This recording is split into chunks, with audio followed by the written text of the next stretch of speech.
Believing Him.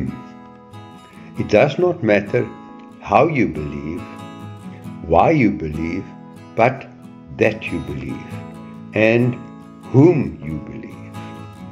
As Jesus said in Mark 9:23, if you can believe, all things are possible to him who believes. Why? Why did Jesus say that? Because when you open your life to God, not just to believe in Him, but to believe God Himself, His Word, His promises, and His purposes, and as you step out in faith on what you believe, God can and will guide you into the fullness of life, to where you can and will receive from Him. Receive what?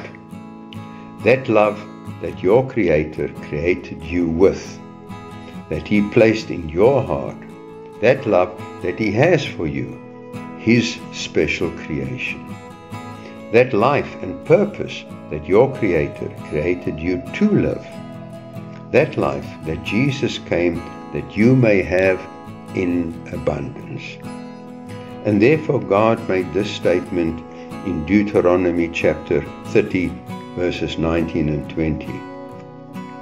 I call heaven and earth as witness today against you, that I have set before you life and death, blessing and cursing. Therefore choose life, that both you and your descendants may live, that you may love the Lord your God, that you may obey His voice, and that you may cling to Him, for He is your life and the length of your days.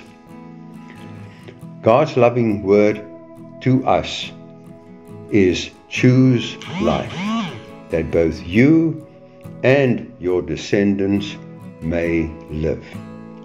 Live what? That life that your Creator breathed into you. That life He wants to live in you, with you, and through you.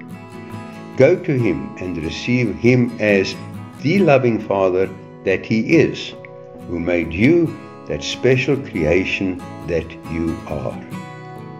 And remember this, that God does not need you. God wants you to need Him, so that what He planned and purposed for you, you will receive and live in Him. Amen.